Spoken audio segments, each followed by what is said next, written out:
Хайырлы кеш, эфирда Соба дулкыннары телевидениесі һәм җомга чыгарылышында атна информацион программасы. Бу көннәрдә булган яңалыклар белән бүген сезне мин Гөлназ Гатауллина һәм минем коллегаларым таныштырырбыз. Кыскача кайбер темалар турында. Районга эш сәфәре белән Татарстан Республикасы икътисад министры Мидхәт Шаһиәхмәтов килде. Экологик вазгыять балалар күзлегеннән рәсем конкурсында җиңүче балаларны тәбрикләделәр. Физик мөмкинлекләре чикле спортчылар арасында өстәл теннисы буенча бөтен Россия турниры узды.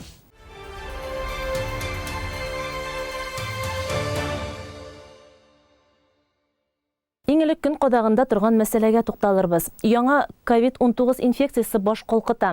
Аның белән зарарланучылар саны көннән-көн арта. Россиядә генә түгел, Татарстанда да һәм Соба районында читтә калмый. Соба районы үзәк шифаханәсенең эпидемиология мәсьәләләре буенча баш табиб урынбасары Резида Фәттахова сүзләренә караганда, бүгенге көндә коронавирус белән авыручылар пандемия башланганнан алып 190 кеше исәпләнә. Шушы чир белән авыручы 10 кеше табиблар күзәтүе астында. Бүгенге көндә район шифаханәсенең йогышлы авырулар бүлеге тулысы белән ковид госпитальгә үзгәртеп эшләнгән һәм анда бүгенге көндә 21 кеше COVID-19-га тикшерелә һәм дәвалана. Соңгы мәгълүматлар буенча узган һәм шушы атна дәверендә коронавирус йоктырган 9 райондашыбыз Казан шәһәрендәге госпитальләрдә дәвалану курслары уза. Табиблар халыкка үз-үзләрен саклау режимын, маскаларны еш алыштыру, чисталык кагыйдәләрен төгәл үтәүне киңәш итә. Авырган очракта табибларны өйгә чакыру зарур. Сез атна информацион программасын карыйсыз, алга таба дәвам итәбез. Район җирендә үз эшен булдырган эшмәкәрләргә бүгенге булгавыр заманда эшне дәвам итү өчен бик авыр. Алар хөкүмәт ярдәмен көтә. Татарстан Республикасы икътисад министры Мидхәт Шаһиәхмәтов Собага килеп бу хакта эшлекле сөйләшү үткәрде. Бүгенге көн шартларында эшмәкәрләргә җан асрау өчен дәүләт ярдәме кирәк. Бу бәхәссез. Ил һәм республика күләмендә булдырылган төрле программаларга таянып эш итүчеләр алга таба ныклы адымнар белән атлый алырлармы? Татарстан Республикасының икътисад министры Мидхәт Шаһиәхмәтов Соба индустриаль паркында булганда җитештерү мәйданчыгының потенциал резидентлары белән очрашты. Соба Евроакцент, Соба Техмаш җәмгыятьләре, эшмәкәрләр Илнар Нәбиуллин, Наил Ибрахимовлар белән әңгәмәләр корды, аларның эш планнары белән кызыксынды.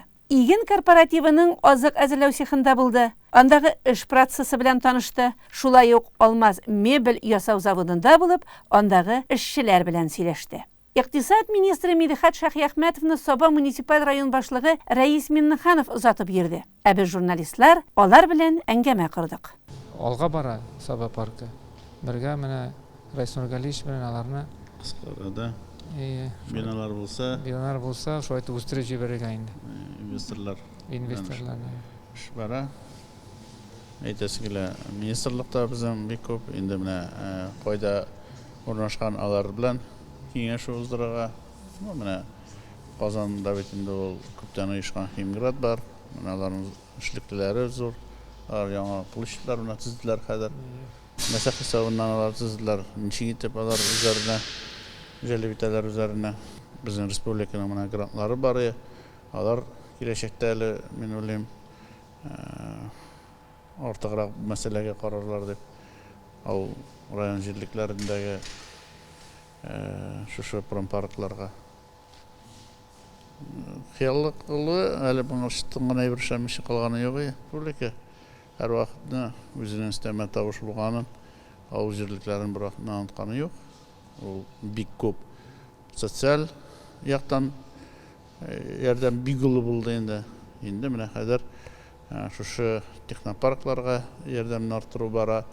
Инде IT ягыннан да, IT-шны яктан да безнең менә районыбызда шушы ук технопаркта, IT паркта булдырып ятабыз. Шулай бергә хыялланып эшләрбез дип уйлыйм.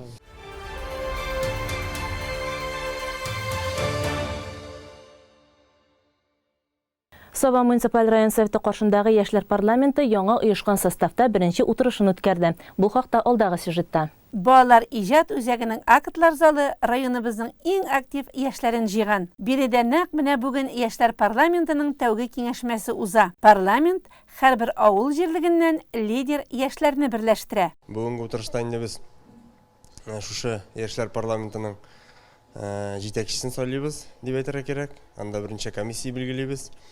Шушы комиссияларның җитәкчеләрен сайлап куясы була, җаваплы секретарьны һәм башка мәсьәләләр алда. Яшьләр парламентының төп бурычы дип әйтегенде, шушы Саба районындагы булган яшьләрнең проблемасын район дәрәҗәсендәге җитәкчеләргә җиткерү. Инде ул республика күләм шишелеш сорый икән. Дәүләт совет тарафына җиткерүдә каралган дип әйтергә кирәк. Эрик Рамазанович бүгенге көндә актуаль проблемаларының берсе булган Соба яшьләр үзәгенең булмавына да бик нык борчыла. Бүгенгесе көнгә килгәндә инде безнең Собабызда актуаль проблема ул яшьләр үзәге җитми дип сөйләшәбез инде без. Яшьләр дә бер тавыштан шуны әйтәләр.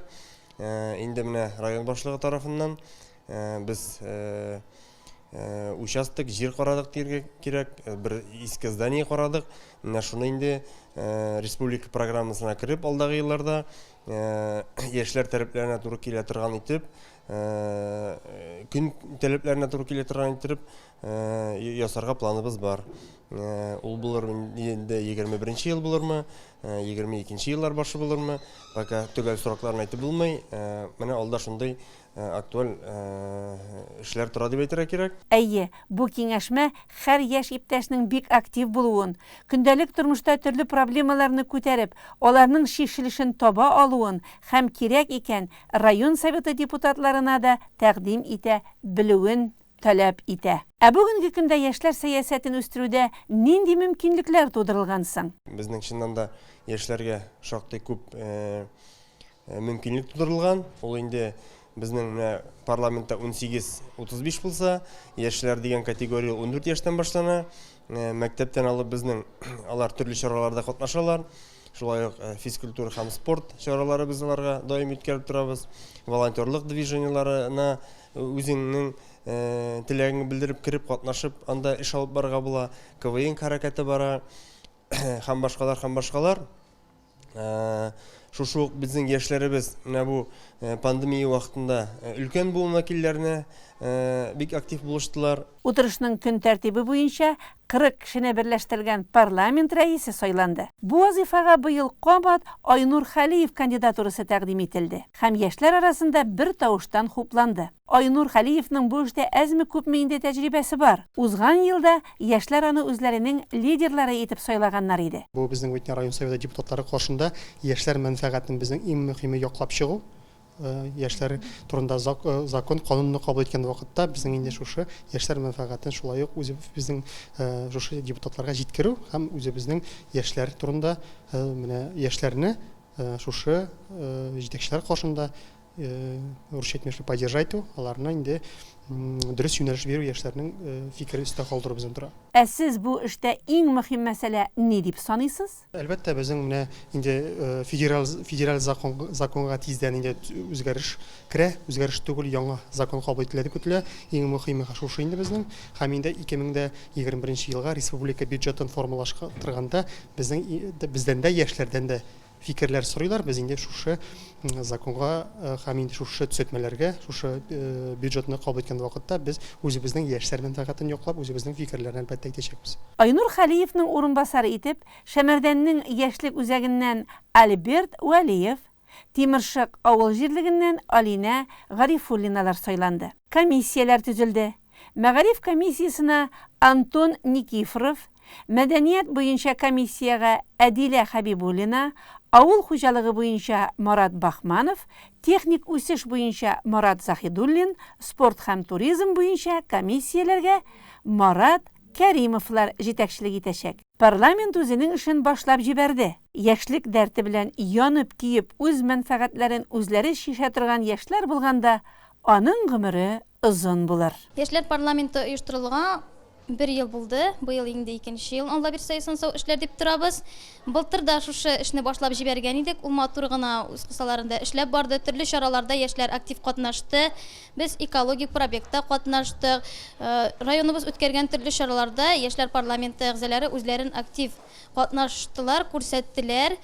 Шулай ук Рәис Нургалиевич белән очрашуларда да катнаштык. Бу эш үзенең эшчәнлеген яхшы якка аклады дип саныйм. Быел да шулай булыр дип уйлыйм.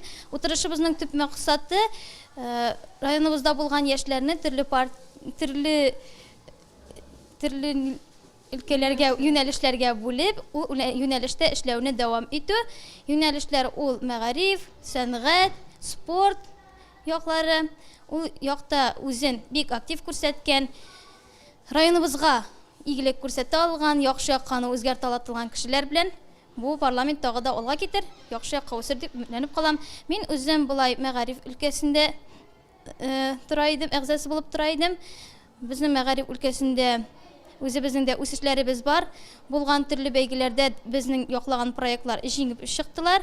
Шуңа күрә бу алга таба да шулай булыр дип үмитләнеп калабыз. Яшел хыялым. Менә 2нче ел рәттән районыбызның рәсем сәнгате белән дус мәктәп укучылары шушы исемдәге конкурста катнашып, үзләренең иҗади талантларын барлыйлар һәм шәп бүләкләр оталар. Аны якташыбыз Татарстан Республикасы Дәүләт Советы депутаты Марат Галиев үз теләге белән оештыра. Шушы көннәрдә бәйгенең җиңүчеләрен тәбрикләү чарасы булды. Безнең хәбәр.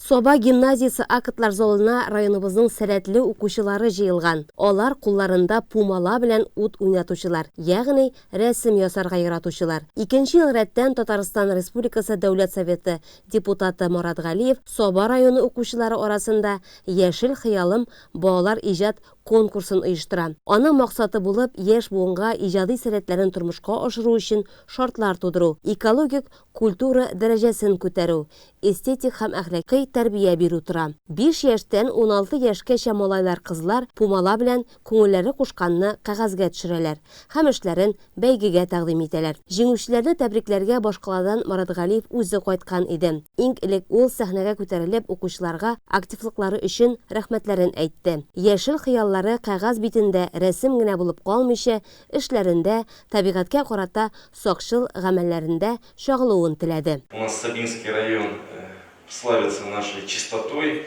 экологическим благополучием. Надо сохранить в первозданном виде все, что у нас есть, и активное участие принимать в дальнейшем. Этот конкурс будет ежегодным. Победители конкурса мы, как только более-менее экологическая обстановка нормализуется, наверное, в конце ноября, свозим в Государственный совет, проведем там экскурсию, покажем, как депутаты работают, проведем экологический урок. Район башлыгы Рәис Миннеханов собабызның һәм авылларыбызның экологик торышына зур әһәмият биргән. Бар җирдә тәртип кенә булдырып калмыйча, аны саклауга күп тырышлыклар куйган һәм моны таләп иткән җаваплы хуҗа. Бүген укучыларны да шушы асылга төшенергә чакырды. Һәрвакытта нәрсәдер ясаганда, ул теге күңел биргәндә, әз булса да әздән күп була. Сез балалар, хөрмәтле балалар, инде шушы экология нигезендә рәсем ясаганда, эшләргә дә кирәк каласың. Һәм инде сездән башка олы җитәкчеләр тоже экология турында куйган бүләген әзерләгәндә, каягазын язганда, һәрвакытны эшләргә керәсең. Шуның нигезендә без бөтенебез бердән булганда нидер нәтиҗә була. Bir günden batırgan evi түгел.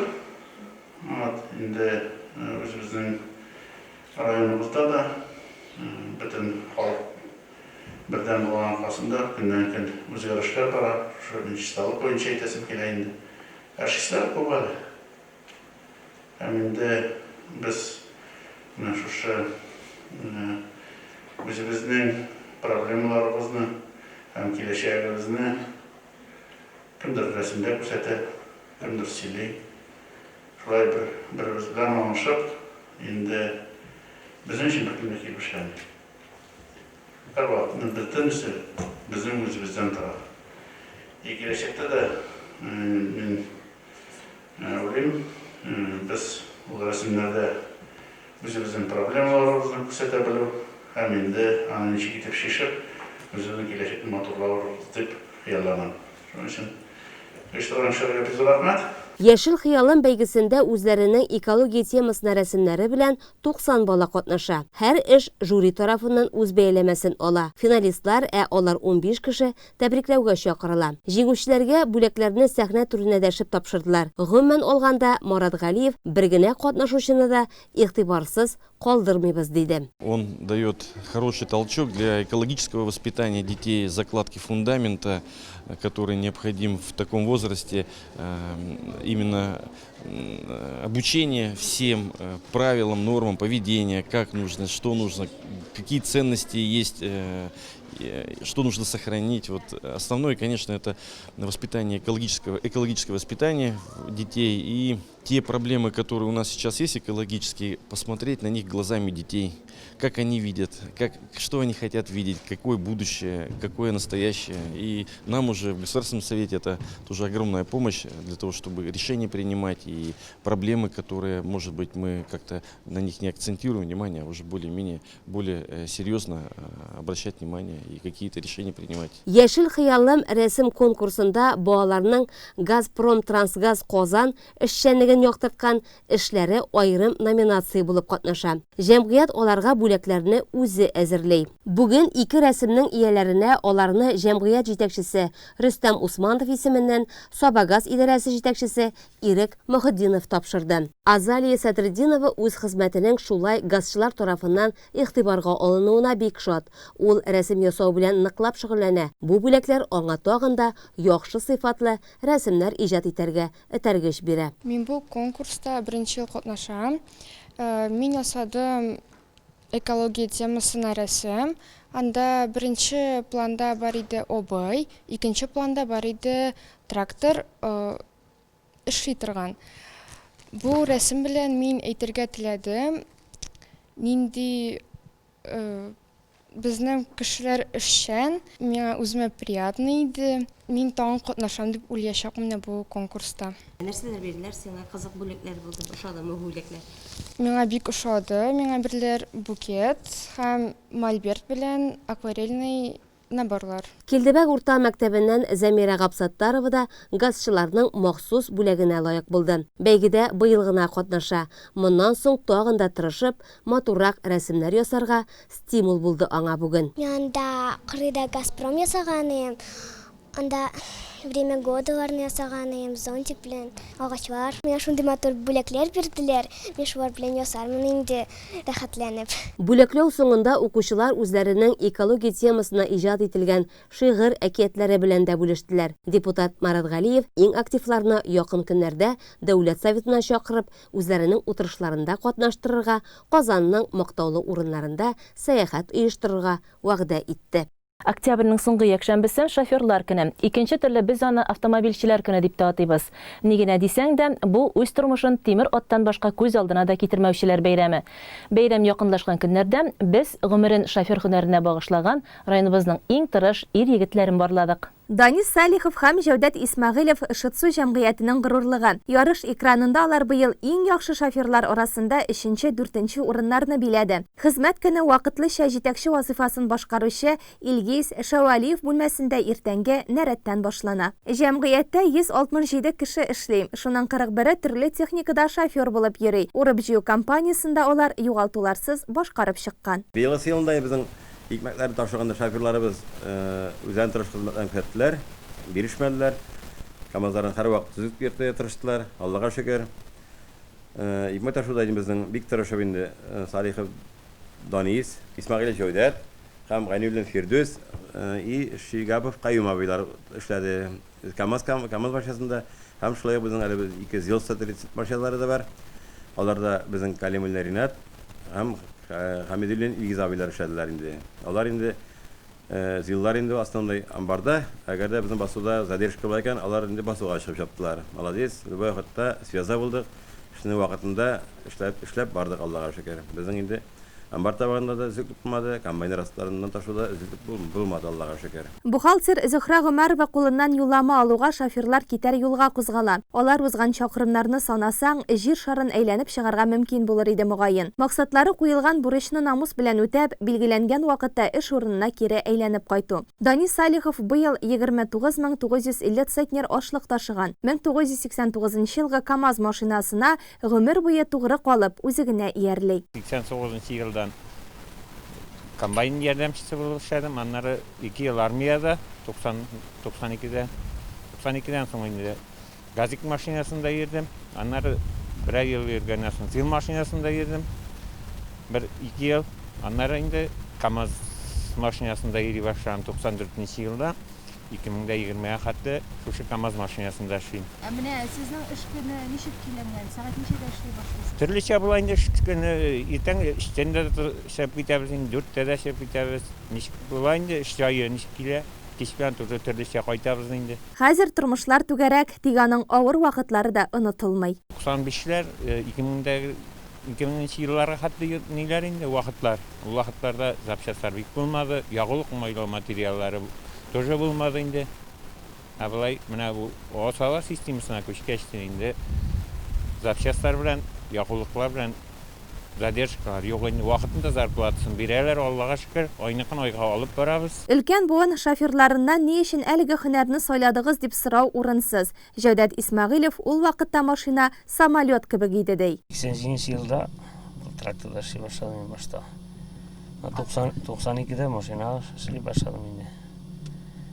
Төрле машинада эшләргә туры килде инде. Шул дәврдә. Нинди машиналар булдылар? Газик та, УАЗик та, КАМАЗ да барсы. Кайсы машинада иң җайлысы? КАМАЗ савнигрәк инде безнең өчен. Иномаркалар булмаганда КАМАЗ җайлырак машина. Шофер булу турында хыялландыгызмы, әллә инде үзеннән үзе шулай килеп чыкты? Тормыш шулай китереп чыгаргандай бер принцип куелган. Тәүлекнең күп сәгате эштә, юлда үткәнлектән шоферлар өчен гаилә күп вакыт икенче планда кала. Гомер буе аңлап яшәгәннәр өчен алар гаилә әгъзасының һәрберсенә аерым рәхмәтле. Салих Борис инде универсал инде. Ул любой эшкә бара, ябыша, любой җиргә барсаң эзләп алып кайта, юк дип аның бер кашан әйткәне юк инде. Әле ул менә җибәрәсең бит любой җиргә менә белешеп әйберләр кайтырга, пример Сабага, Казанга, ниләргә, Поляннарга укидәкән, аның артыннан йөрсәң, үз әйтә инде ул. Кичкә таба мине шул эшне шабатерем, тәртип, миңа тагын инде эш бирәсе бүген дип сорый. Рәхмәт, молодец. Бик тырыш җегет әле ул. Колхозда гына түгел, иде дә тырыш.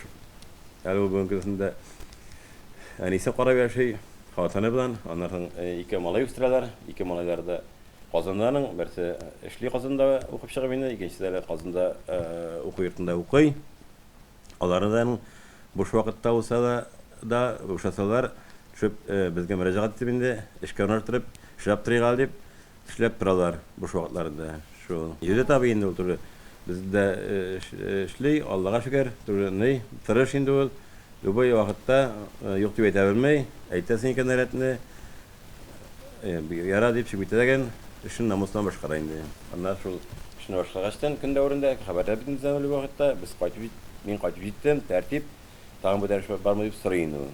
Шул менә без заман иншаллага чыгып китәбез, запчастларга нигә дигән бернисез зөклексез тырыш йөри торган җегетебез инде. Юлдагы хәвефсезлек, иминлек руль артында утырган шоферлар кулында. Хуҗалыкта нинди эш бар, алар шунда. Хәлил Бәдретдинов үз тракторында ашлык диятәм, ташырга, илтеп куярга кирәкле йөк безнең геройлар өстендә. Чираттагы маршрут Шытсу Йылыш арасы булачак. Шушы фурсаттан файдаланып, барлык шоферларны да якынлашып килүче һөнәри бәйрәмнәре белән котлыйм инде.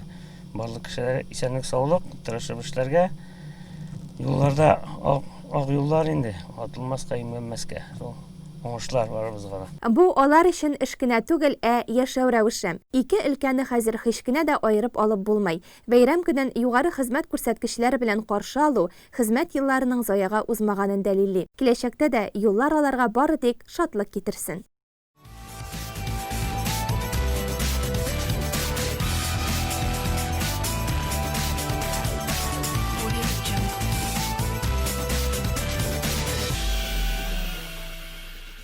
Хәзер спорт яңалыклары. Узган атнада Саба-Арена спорт комплексы өстәл теннисы буенча Татарстан Кубогына бөтен Россия турнирын кабул итте.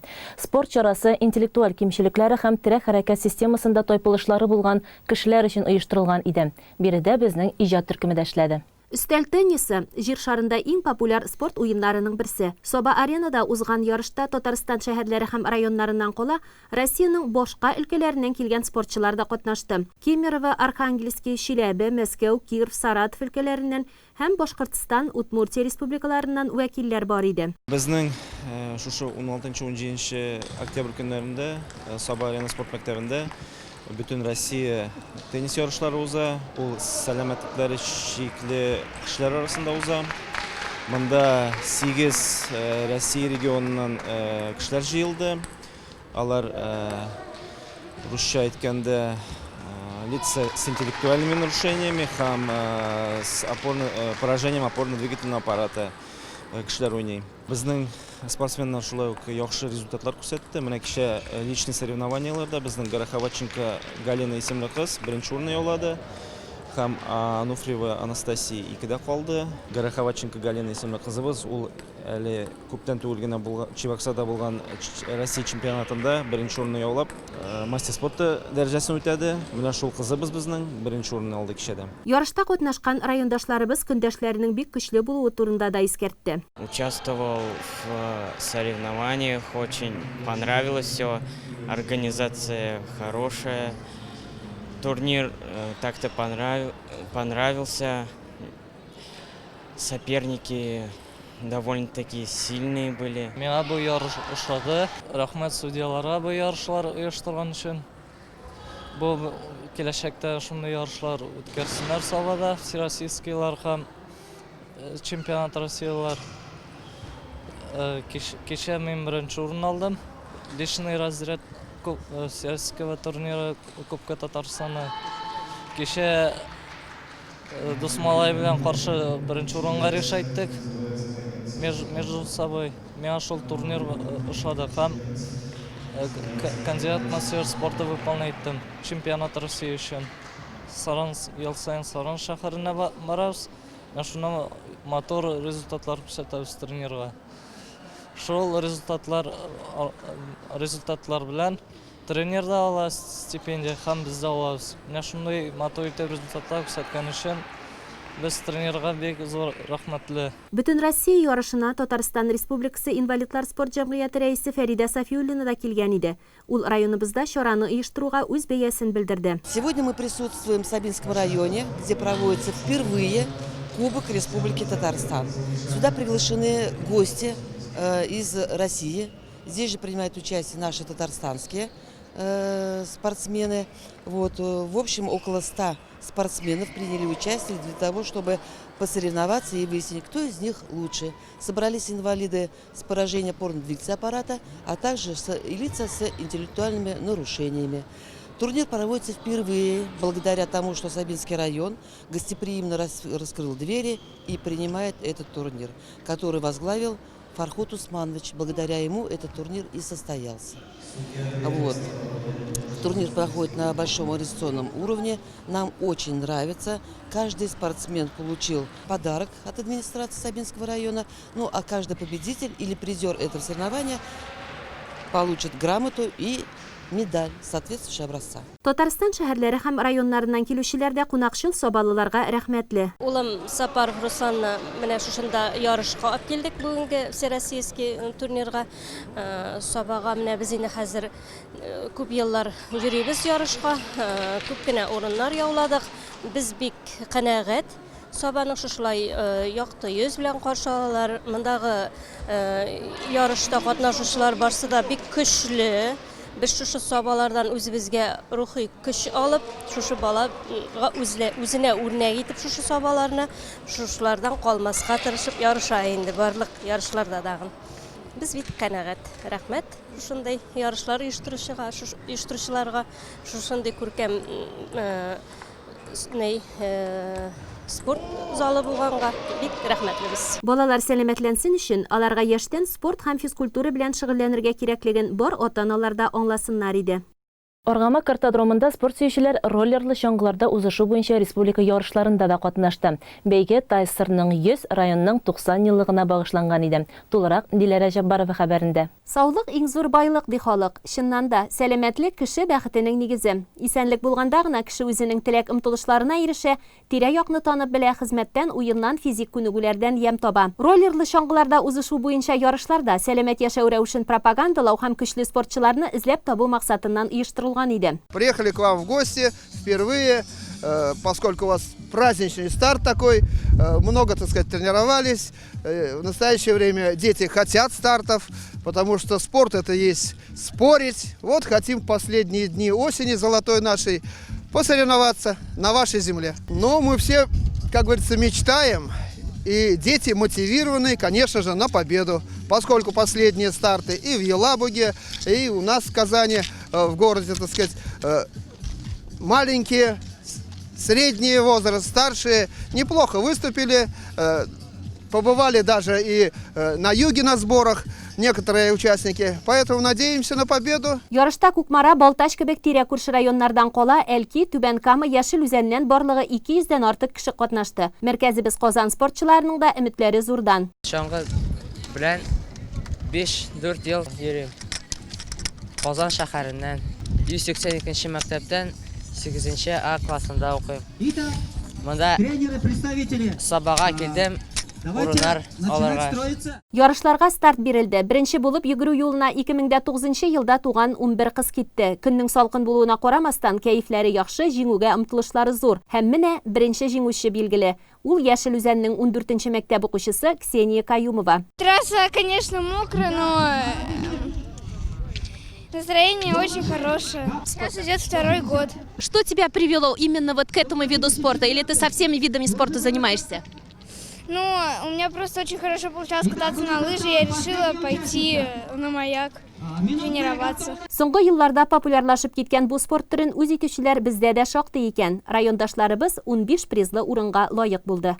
Борчыган сораулар, проблемалар булса, алар турында Саба дулкыннары телевидениесына мөрәҗәгать итә аласыз. Атна информацион программасында аларны бергәләп хәл итәргә тырышырбыз. Белешмәләр өчен телефон номерларын сез хәзер экраннарда күрәсез. Әгәр дә атна информацион тапшыруын карамый калгансыз икән, социаль челтәрдәге битләребездә карау мөмкин. Хәзер эфирыбызны реклама дәвам итә, ә мин сезне җырлы бүләк студиясында көтеп калам.